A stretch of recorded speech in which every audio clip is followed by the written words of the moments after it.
अक्षम में क्या नाम ऐसी दुर्लभ बातें बताई, ऐसी बातें बताई कि जिनको आज मैंने पहली बार सुना। राम प्रकाश जी भी देखो आश्चर्यचकित हो रहे थे कि वाकई में कितनी अच्छी जानकारी बच्चे यहाँ वहां से जुटा कर लाए हैं।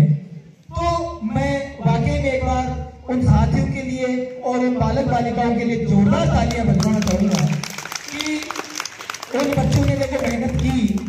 जिन बच्चों का नंबर नहीं आया वो भी ये नहीं समझे कि भाई हम तैयारी करके आए थे। देखो बेटा, आप लोगों का जब भी ऐसा कोई फंक्शन होगा, ये तो राष्ट्रपिता है और इनके बारे में तो अपन कभी भी बोल सकते हैं। अब मैं बताना चाहूंगा आपको, देखो रूपनारायण जी ने छोटी छोटी ऐसी बहुत सारी बातें कह दी शास्त्री जी के बारे में कि वाकई में अगर उनके व्यक्तित्व से कुछ सीखना चाहे, उनके जीवन से कुछ प्रेरणा लेना चाहे तो अपना जीवन भी उन्हीं की भांति आज क्या नाम बन सकता है और हमें भी आने वाली पीढ़ियां याद कर सकती है। लेकिन चाहिए उन जैसा पेशेंस। मैं उनके बारे में एक दो बातें बताऊं। देखो शास्त्री जी, जैसा कि रूपनारायण जी ने बताया कि कैबिनेट मंत्री थे और कैबिनेट जब मंत्री थे तो उनको रेल मंत्री बनाया गया था। देखो कैबिनेट में कोई ना कोई मंत्रालय, बैठो कोई ना कोई मंत्रालय जरूर दिया जाता है, तो उनको रेल मंत्री बनाया गया। जब रेल मंत्री बनाया गया तो मैं आपको बताऊं कि एक बहुत बड़ी रेल दुर्घटना हो गई थी।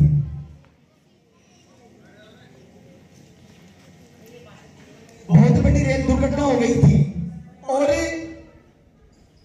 चूंकि वो रेल मंत्री थे और उस मंत्रालय के सबसे बड़े पदाधिकारी थे, तो उन्होंने ये कहा कि भाई देखो वाकई में रेल दुर्घटना हुई है, कहीं ना कहीं इसकी संपूर्ण जिम्मेदारी मेरी बनती है, मेरी मॉनिटरिंग में कहीं ना कहीं कोई कमी रह गई थी।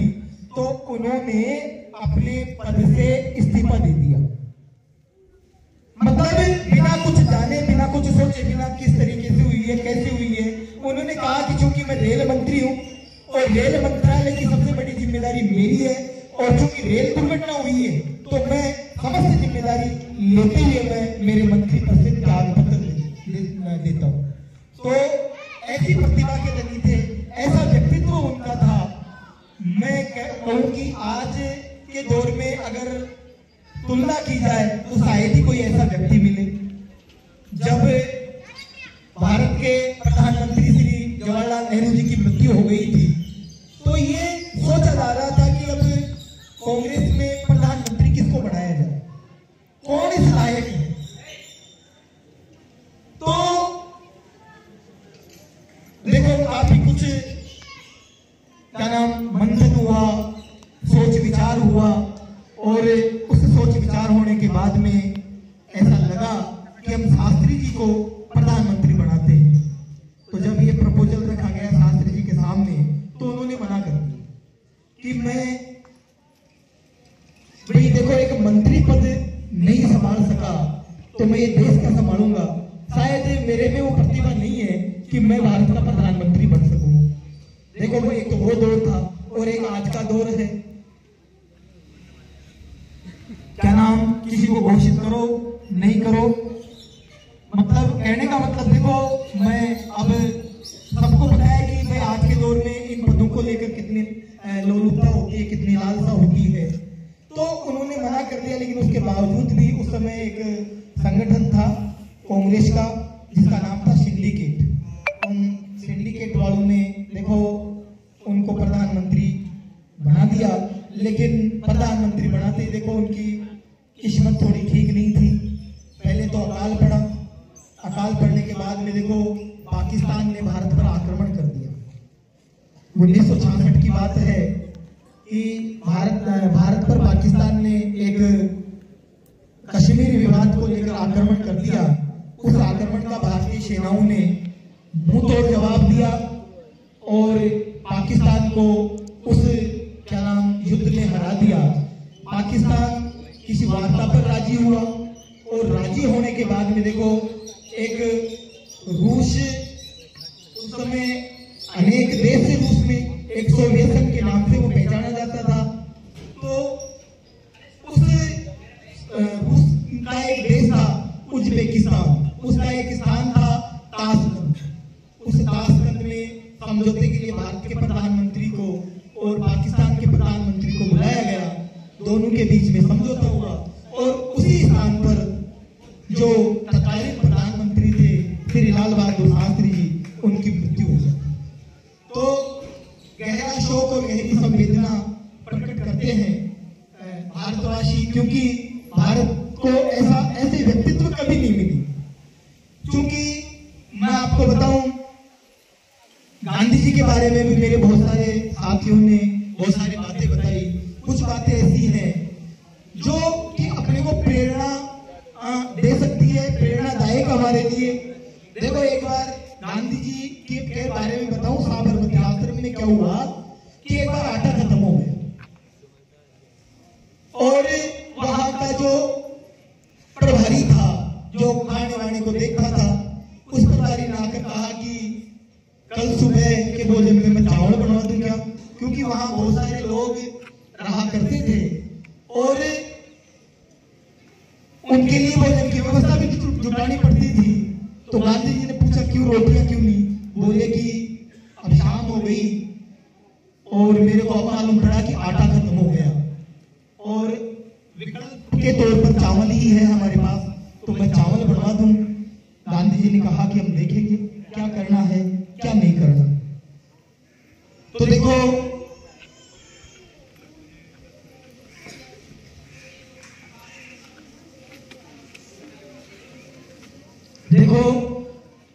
गांधी जी ने जब ये बात सुनी तो उन्होंने कहा कि कोई दिक्कत नहीं, सुबह की सुबह देखेंगे, चावल ही बनाना है तो बना देंगे सुबह। तो जब सुबह हुई तो गांधी जी पूरी रात से आटा चक्की, जो हाथ से चलाने वाली चक्की है ना, उस चक्की से आटा पीस रहे थे। जब वहां के लोगों ने ये देखा गांधी जी को कि आटा पीस रहे हैं और वो उनको देखने से पूर्व ही काफी सारा आटा उन्होंने पीस दिया, तो वहां के जो और भी साबरमती आश्रम के जो सदस्य थे, उन्होंने भी चाकियां लेकर आटा पीसना शुरू कर दिया। और सुबह तक जब उनकी भोजन बनाने की तैयारी हुई तो काफी सारा आटा उनके पास एकत्रित हो चुका था। तो कुल मिला के देखो, उन्होंने यही कहा कि आदमी क्या नहीं कर सकता, अगर वो सोचे, वो चाहे तो सब कुछ कर सकता। अब देखो बेटा, अपन ये जयंतियां, ये उत्सव, ये क्यों मनाते हैं? क्या कारण है इनको मनाने का? देखो, सबसे अहम कारण, हम उनके व्यक्तित्व के बारे में, उनके जीवन के बारे में कुछ सीखें, कुछ ग्रहण करें और ग्रहण करने के साथ साथ उनके लक्ष्य कदम पर चलें, ताकि देखो हम भी उन्हीं के जैसे महान व्यक्ति बनने का प्रयास करें। आज देखो, मैं उनके बारे में अगर बताने लग गया तो मतलब ये मान लो कि कितना ही बोल जाओ, कितना ही समय रहता है, कितना ही समय ले लो, लेकिन उनकी बातें खत्म नहीं होंगी। इतने धनी थे वो लोग। मैं आपको बताऊं, गांधी जी द्वितीय गोलमेज सम्मेलन जो ब्रिटेन में आयोजित हुआ था, 3 गोलमेज सम्मेलन हुए थे, तो द्वितीय गोलमेज सम्मेलन में वो भाग लिए गांधी जी। जब वो गए तो उनकी पोशाक थी, क्या नाम, एक तो उन्होंने धोती बांध रखी थी, ऊपर मात्र एक टुकड़ा, एक जिसको अंग वस्त्र बोलते हैं, वो उन्होंने अपने सिर पर डाल रखा था। और जब वो गोलमेज सम्मेलन में गए तो तत्कालीन जो प्रधानमंत्री थे विंस्टन चर्चिल इंग्लैंड के, उन्होंने उनको एक शब्द कहा था, अर्धनग्न फकीर। भाई, ये हिंदुस्तान का एक अर्धनंगा फकीर जो हिंदुस्तान का प्रतिनिधित्व करके आया है, उनको कहा था। उन्होंने हास्यास्पद तरीके से कहा और क्या नाम, गांधी जी ने वो बात भी सुनी। लेकिन जब गांधी जी के व्यक्तित्व से, गांधी जी के कर्तृत्व से, क्या नाम, उन लोगों ने देखा कि ये जो बंदा ऐसा है जिन्होंने न तो कोई हथियार उठा रखा है, न कोई गोली उन्होंने एकता के सूत्र में बांध दिया। तो मैं कहूं कि ऐसा व्यक्ति शायद हिंदुस्तान की क्या नाम धरती पर कभी पैदा हो। तो बेटा देखो, जैसा कि राम जी ने पहले भी आप लोगों को कहा कि समय काफी व्यतीत हो चुका है और क्या नाम बच्चे भी इस इंतजार में है, और बच्चों के साथ साथ मेरे कुछ साथी भी ये देख रहे हैं कि भाई क्या नाम कब ये इस भाषण का अंत करे, क्योंकि यहाँ तो देखो माइक लेने के बाद में समय का पता ही नहीं चलता, लेकिन सुनने वालों को थोड़ा सा ज्यादा आभास हो रहा है।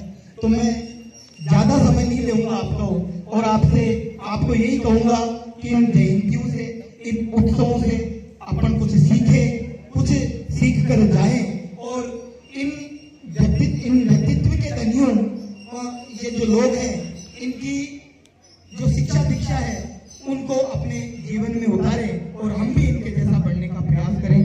देखो, सभी बालक बालिकाएं और सभी शिक्षक साथी जिन्होंने इस कार्यक्रम में भाग लिया, मैं उन सभी को धन्यवाद देता हूं। साथ ही राम जी जिन्होंने इस मंच का संचालन किया, मैं उनको भी बहुत बहुत धन्यवाद देना चाहता हूं।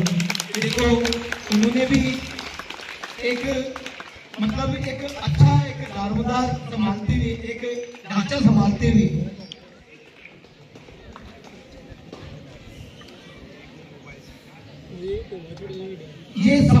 देखो बहुत ही अपनी ईमानदारी के साथ और अपनी ओजस्वी वाणी के साथ इस कार्यक्रम का प्रसार करते हैं। दूसरा मैं आपको बताऊं, देखो बेटा,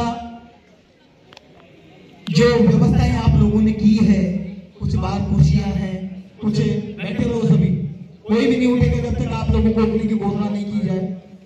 ये सारी की सारी व्यवस्थाएं ये बच्चे संभालेंगे। 11वीं और 12वीं का कोई भी लड़का बगैर मेरे से पूछे घर नहीं जाएगा, यहाँ बैठेगा। लड़कियां जा सकती है, कोई दिक्कत नहीं, अभी नहीं, लेकिन बैठे रहो अभी थोड़ी देर तो।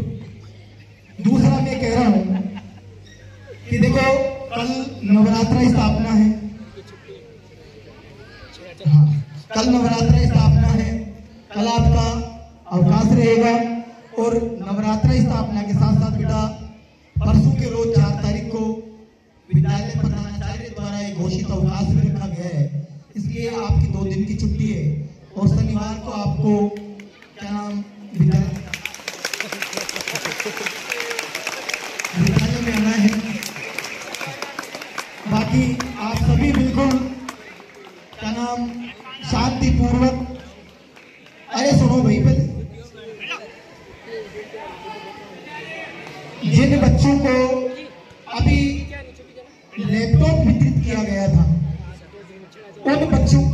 उन बच्चों की जो सिम है ना, वो सिम भी आई हुई है। कोई भी नेक्स्ट वर्किंग डे हो, उस वर्किंग डे में वो बच्चे आकर श्री रूपनारायण जी से अपनी वो सिमें प्राप्त कर लें, तो उन बच्चों को भी वो इंफॉर्मेशन दे देना। और क्या नाम, बच्चे आराम से शांतिपूर्वक तरीके से जाओ और थोड़ा सा